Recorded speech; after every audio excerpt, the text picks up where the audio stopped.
Carolina Medical Society Spotlight. I'm your host, Sue Ann Forrest. Today we have two very special guests with us, Dr. Kristina Natt and Dr. Gerri Mattson. They're going to tell us a little bit more about the MedTalks program, which is a portion of the Leadership College program here at the North Carolina Medical Society. So thank you both for being here with us today. Thank you. Thank you for having us. So let's get started and find out what MedTalks are. What are they? Well, MedTalks is a part of Leadership College, which is a one-year program that we offer and actually have been offering since 2002. We graduated the first cohort in 2003.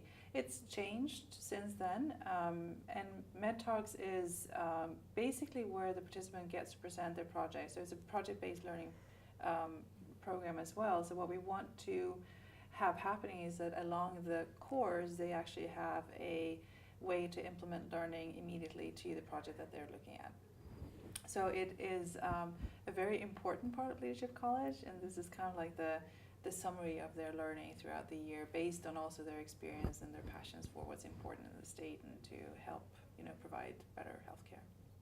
We also give an opportunity, during the Leadership College, we talk about self-awareness and working in teams, and we're hoping that they have a way to apply those principles as they go through this project because they're having to work with others other than themselves. So they have an opportunity to take the concepts that they learn and use it during their project. And why do you think this training is so important? Getting in front of somebody and talking about a topic that they feel passionate about. Why do you think that's an integral part to your program? Well, I think because the people that we have in the program are thought leaders. I mean, just from the sheer fact that they are a part of the program. And they are the ones that can really tell what are some of the issues that we need to think about and are addressing important issues and presenting them from a perspective of someone who's really actually dealing with it on an everyday basis.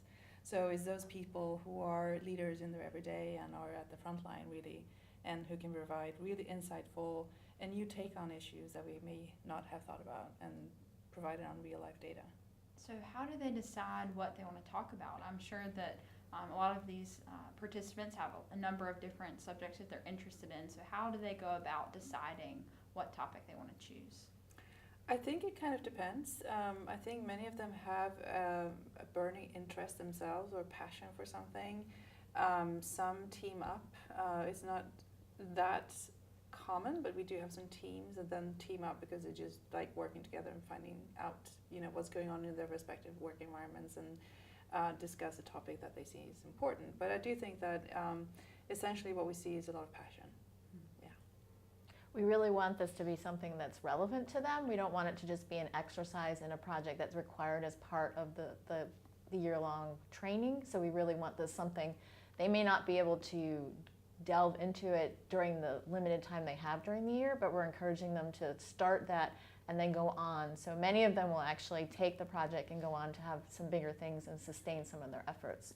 So it's really opened the door for several of the scholars to kind of get into and work with a number of partners on this. This is not usually just a project that they're working on and that no one else in the practice in their community knows about. So this is something that a way for them to engage more with their practice and often with the community as well.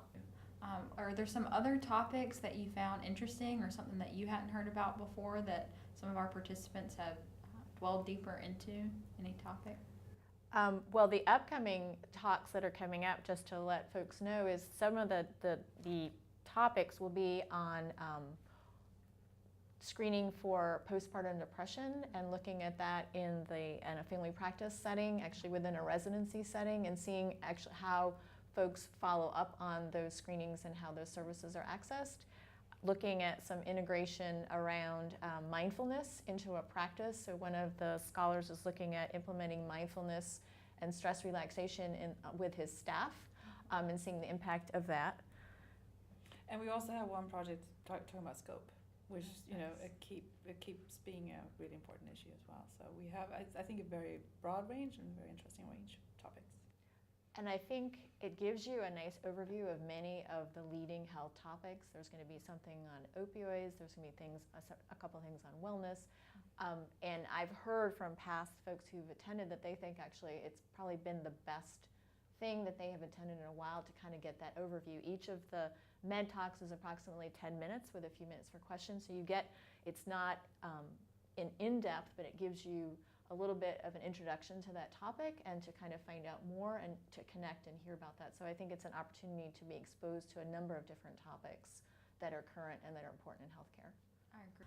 Tell us about where you host the MedTalks and if they're going to be available online this year for people to view.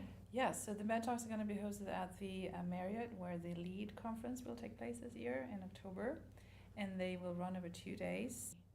And for those who are interested, we have several of the MedTalks from the last couple of years that are posted as well, and those are open to anyone to look at.